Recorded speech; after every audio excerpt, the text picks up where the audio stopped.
Welcome to our deep dive into C.S. Lewis's The Great Divorce. Oh, this is going to be good. You guys gave us quite a journey to unpack. Yeah. From a dreary town that honestly feels really familiar to, like, a breathtakingly solid country. Essentially a trip from hell to the outskirts of heaven. Yeah. We're going to be exploring the choices that souls make after death. Right. And how those choices either draw them closer to or further away from true joy. Get ready to encounter some really interesting characters. Yeah. Ghosts clinging to earthly grievances. A waterfall that speaks. A talking waterfall. Yeah. And even a lizard. Okay. That undergoes a startling transformation. Oh, wow. Yeah. Buckle up. What's so captivating about The Great Divorce, I think, is how Lewis really grounds this fantastical journey in a reality that mirrors our own. He doesn't just drop us in heaven or hell right away. Right. Instead, he starts us in this gray town. Yeah. That feels a lot like, well, those moments when we let negativity and frustration just fester. You know what I mean? Yeah, yeah. Like just that bad mood that you just can't shake. And it's described as a place of perpetual twilight. Right? Yeah, perpetual twilight. Where people are constantly bickering and drifting further and further apart. There's even this strange sense of time. Oh, yeah. It's like people have been moving for centuries just to reach this bus stop that will take them out of there. Yeah, and that bus stop is, well, it's very important. It is. But this gray town, it's fascinating because it embodies the self-inflicted nature of hell. Oh, interesting. You see, Lewis is suggesting that hell isn't just fire and brimstone and all that. Right. It's not just a fiery pit. Yeah. It's a state of being. We choose it. Okay. By clinging to our resentments, refusing to let go of the past. Remember the ghost of Napoleon? Oh, yeah.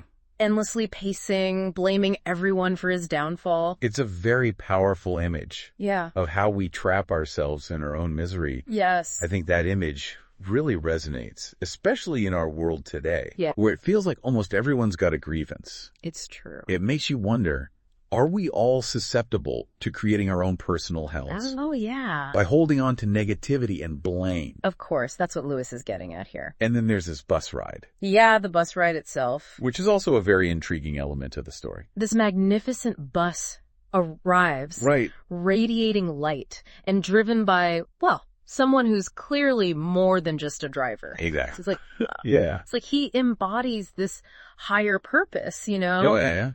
A way out for those who are ready to leave the gray town. Right, right. And when they arrive in the solid country, oh, the contrast is just striking. It is. Everything is vibrant and real, substantial. Yeah. The grass, the trees, the water. Yeah. But the ghosts themselves are insubstantial, you know, like wispy shadows against this brilliant backdrop. Like they don't belong. They don't belong, yeah. They haven't fully arrived yet. The solidity of heaven highlights the difference in their states of being. It emphasizes that heaven is a reality. Right. A truth that they just haven't grasped yet. Yeah. They're still clinging to their earthly grievances, their limited perspectives. Right. Which prevents them from really experiencing the solid country. Okay, so we've got these ghosts. Right. Longing for something more. Yeah. But still tethered to their old ways of thinking. Yes. And then we're introduced to the solid people. Ah, yes, the solid people. I mean, what are they? Well, think of them as angels. Okay. Inhabitants of heaven, you know. Yeah. Who embody its joy and peace. Right. Lewis presents this series of encounters between the ghosts and these solid people. Each one illustrating a different facet of choosing heaven or, well, choosing hell. It's like each encounter is like a little parable. Yes, exactly. All right. Little parables. Offering insights into the nature of choice, love, and what it takes to truly embrace this higher reality. One encounter that always stays with me is the one with the big ghost. The big ghost. Yeah. Who turns out to be a murderer. Right. And Len, his victim. Right. Now, Len is a radiant, solid person. Okay. And he greets the big ghost with, well... With what? With joy. Oh, wow. And forgiveness. Okay. Which completely baffles the murderer. Like, how can you forgive me? Yeah. I murdered you, you know? It's fascinating how the big ghost keeps comparing himself to Len. Yeah. Believing that he should be the one in heaven. Yeah. Because he at least led a decent life. According to his own skewed standards. Right, yeah. Yeah. It's almost like he can't comprehend real goodness. Right. Because he's so fixated on being right. Being right, yeah. And, what Lewis is highlighting here. What? Is how easily we can deceive ourselves. Oh, absolutely. About our own goodness. We do that all the time, don't we? Yeah. Yeah. The big ghost's inability to see his own flaws, his insistence on measuring himself against others. Yeah.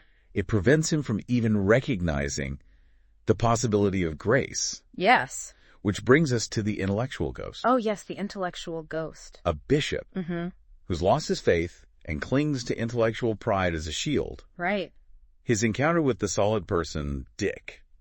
Yeah. Okay. Is a stark contrast. Yeah. To Len and the big ghost. It is, yeah. Dick just directly challenges the bishop's so-called honest opinions. Right. Suggesting they stem more from intellectual laziness and fear than genuine exploration. Yeah, he just never really... Yeah. She never really wrestled with the big questions, It's as if he never truly wrestled with them. Right. Never dared to confront his own doubts and fears. He just adopted What? The convenient beliefs of his time. Okay. Because it was easier than actually grappling with faith, you see. Yeah. And this intellectual posturing keeps him from acknowledging the possibility of a reality larger than his intellect can grasp. And then there's the hard-bitten ghost. Oh, the hard-bitten ghost, yeah. This one just views heaven as just another system designed to manipulate and control. Right.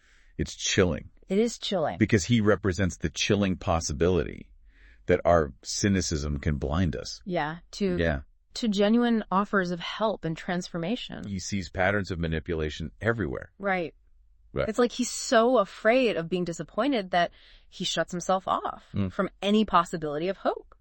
It makes you consider how our past hurts can shape our present perceptions. Oh, absolutely. Do we sometimes cling to those hurts so tightly that we blind ourselves to the possibility of joy right in front of us? Yeah. It's fascinating how Lewis uses these individual stories, right? Yes. To explore really profound concepts about human nature.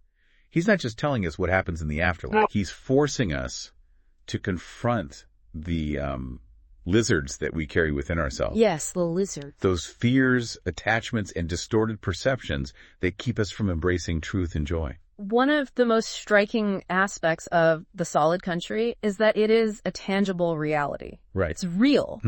But the ghosts struggle to interact with it. Remember when the narrator tried to pluck a daisy? Yeah. And he found the stalk unbreakable?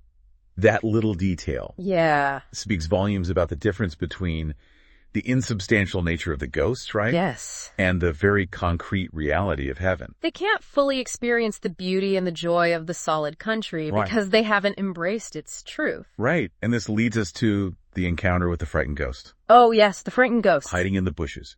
Terrified of being seen by the solid people. She feels so exposed, ashamed of her own ghostliness. It's like she's afraid of being judged, unworthy of experiencing the joy and beauty of this new world. Right. And the solid person who's trying to help her, he just doesn't understand her fear. Right. What does it matter if they see you, he asks. Exactly. But she can't move past her own insecurity. Her fear, it's like a reflection of how our own insecurities can prevent us from really experiencing connection and joy. She's so worried about what others think. Right. That she just chooses to remain hidden. She's denying herself the opportunity to fully embrace the solid country. Right, and then there's this bizarre scene. Yeah. Where the solid person tries to coax her out of the bushes. Ow. By summoning a herd of unicorns. Unicorns. Oh, wow. Seems like such an odd tactic at first. It does, yeah. Right. But it speaks to the idea that sometimes we need a jolt. A disruption of our comfortable illusions. Right. To wake up to this greater reality. Lewis seems to be suggesting that confronting our fears, even in seemingly absurd ways, can be a catalyst for growth and transformation. I like that. And the unicorns themselves also kind of hint at this. At what? At this larger cosmic struggle. Between good and evil. Okay, yeah. The narrator even wonders if they're like a rehearsal for some grand battle. Oh, interesting. It adds this like intriguing layer of mystery and depth to the story. Speaking of layers, the narrator's conversations with George MacDonald provide crucial insights into the nature of heaven and hell. And it's interesting to note that George MacDonald was a real person. He was? Yeah, a Victorian author. Okay. Whose writings deeply influenced Lewis's own spiritual and philosophical views. Oh, wow. MacDonald explains that these visits to the solid country are like this... like what? Like a refrigerium. What? Refrigerium. A temporary respite for the ghosts. Okay. It's a chance for them to experience something different, something better. Right. Even if they ultimately choose to return to the gray town. He even mentions that the Roman Emperor Trajan. Yeah. A figure steeped in pagan beliefs was able to escape hell and enter heaven. That's interesting. Right. Yeah. This speaks to the vastness of God's grace in Lewis's vision. And it raises some intriguing questions about the nature of redemption. If even someone like Trajan can find salvation, where do we draw the boundaries of forgiveness? Right. MacDonald also points out that the ghosts are so consumed by their self-justifications and their distorted view of reality that they never stop to ask themselves a simple question. What's that? Are they happy? It's a powerful observation about human nature. We're so good at rationalizing our actions even when they lead us to misery. Right. We cling to our perceived injustices. Our need to be right. Yes, our need to be right. And in doing so, we miss out on the joy that comes from aligning ourselves with a higher purpose. And MacDonald goes on to describe how the saved experience something like the opposite of a mirage. Oh, the opposite of a mirage. Okay. What they initially perceived as suffering and loss transforms into this, Into what? This wellspring of joy. Okay. When seen through the lens of faith. This transformation of perception is key. Mm-hmm. Lewis is suggesting that aligning ourselves with God's will, surrendering our ego-driven desires, allows us to experience the true nature of reality. A reality where suffering can be transmuted into joy. But this transformation is often a very painful process. And it is, yeah. Look at that ghost obsessed with painting. Oh, the painter, yeah. He's so desperate to continue his artistic pursuits in heaven. Mm-hmm. But he just can't see the solid country for what it is. He's only looking for inspiration to feed his ego. Right. To bolster his reputation. Right. And the solid person tries to explain that true art springs from love. Not ego. Not ego. And that the ghost's past successes came from glimpsing heaven in the earthly landscape. But he's so fixated on his artistic vision that he's blind to the true beauty that surrounds him. He can't see it. And in a really heartbreaking decision. Yeah. He chooses to return to Earth. Oh, wow. To defend his artistic legacy. A legacy that's already faded from memory. He clings to the illusion of fame, sacrificing the opportunity for true joy and connection in heaven. It's a powerful reminder of how our attachments to earthly things can hinder our spiritual growth. Right. What good are possessions, accolades, fleeting fame when weighed against the eternal riches of heaven? It makes you think about what we truly value in life. Right. Are we chasing after fleeting accomplishments? Or something deeper? Something more lasting. One of the most intricate and challenging encounters in the book involves the dwarf ghost, the tragedian, and Sarah Smith. Okay. Now, we see this dwarf chained to a larger, more imposing figure, the tragedian. Right. Both reveling in their shared misery. They seem to feed off each other's pain. Yes. Each one trying to outdo the other in their expressions of suffering. Right. It's like they've become addicted to their own misery. And then Sarah Smith arrives. Okay. Radiant, joyful being who was the dwarf's wife on Earth. Okay. She's completely unfazed by their theatrics. Right. She sees right through their attempts to manipulate her with guilt and pity. And the dwarf is clearly drawn to her love and her joy. But he can't let go of his bitterness and resentment. He's so accustomed to playing the victim that he can't even imagine the possibility of happiness. And the tragedian. The tragedian, yes. Who seems to represent the dwarf's ego. Okay. Constantly reinforces this victimhood, reminding him of all the wrongs he suffered. It's like a battle. For the dwarf's soul. Right. With Sarah Smith patiently offering this path to freedom. And the tragedian desperately clinging to his misery. Sarah Smith urges the dwarf to break free from the tragedian's chains, telling him there are no miseries here. But he just can't believe her. He's so convinced that his suffering defines him. It's all he has left. This is the tragic consequence of choosing victimhood. We become so attached to our pain that we reject any possibility of healing and joy. And in the end, the dwarf chooses to remain chained to the tragedian, disappearing back into the shadows. It's heartbreaking. It's a heartbreaking reminder that we have the power to choose our own destiny. We can choose love and joy, or we can choose misery and despair. But the question remains, how do we make that choice? Right. How do we break free from the chains that bind us to our own personal hells? It's a complex question that Lewis doesn't answer directly. He doesn't. No, he's not offering us like a step-by-step guide to salvation. Right. He's presenting us with possibilities, challenges, and consequences. Urging us to examine our own choices and motivations. Right. As we go deeper into the Great Divorce, it becomes really clear that Lewis isn't just like exploring the dynamics of choice. He's highlighting the transformative power of grace, too. Oh, absolutely. It's not just about us trying to change. No. It's about, like, there's this force beyond ourselves at work offering us redemption, renewal. Yeah. Think back to the man with the lizard. Oh, yeah, the lizard guy. He wants to be free from that creature on his shoulder, but he's paralyzed by fear. He can't give the angel permission to kill it. He's trapped in this spiritual stalemate. He knows that the lizard needs to go. But he just can't bring himself to face the pain of letting go. And this is where Lewis so brilliantly illustrates what? The role of grace. Okay, yeah. When the man finally cries out, "Do what you like," he surrenders to this power greater than himself. Right, opening himself up to the possibility of divine intervention. And it's a painful process. It is, yeah. That surrender. The angel killing that lizard. Yeah. It's depicted as agonizing. But necessary. But necessary for healing and transformation. It's like spiritual surgery, you know. Painful, yes, but ultimately liberating. Yeah. And the transformation is nothing short of miraculous. Right. That lizard. That grotesque lizard. Becomes a magnificent stallion. Strength, beauty, freedom. It's such a vivid image. Yeah. Of how grace can take our broken, flawed parts and transform them into something new, something glorious. Yeah, but it's not passive. Okay. We have to participate. Right. We have to be willing to surrender and choose grace. Exactly.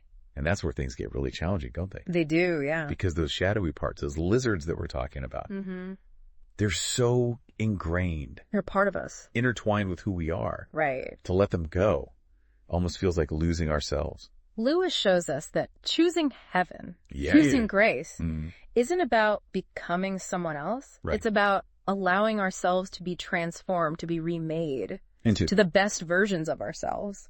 It's not about erasing our past or denying our flaws. No. It's about allowing them to be redeemed, to become a source of strength and beauty. And remember what George MacDonald said? About the refrigerium. Yeah, that temporary respite for the damned. Right. He emphasizes that even those who have made terrible choices, those who seem lost, are offered a glimpse of heaven. A chance to choose something better. And you know that line that just gets me every time? What line? There is no spirit in prison to whom he did not preach. It's powerful, isn't it? It is. It suggests that God's grace extends to everyone, even those who seem furthest from redemption. It challenges us to see the potential for good in everyone, even those who seem lost in their own darkness. So as we conclude this deep dive into the Great Divorce, I'm left with this sense of awe and responsibility.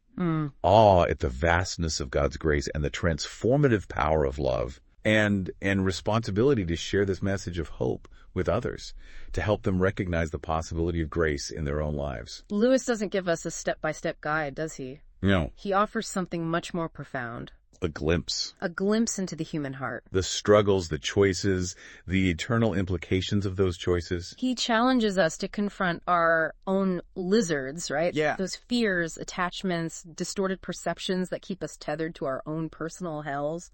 And he invites us to embrace the transformative power of grace. To become something more, something better. This has been an amazing journey of exploration, reflection, and ultimately hope. The insights from the Great Divorce can serve as a roadmap for all of us on our own spiritual journeys, guiding us toward that solid country within ourselves. Yeah. Thank you all for joining us on this incredible journey. May we all continue to seek that solid country, choose grace, and trust in the transformative power of love. Until next time, keep exploring those big questions and keep searching for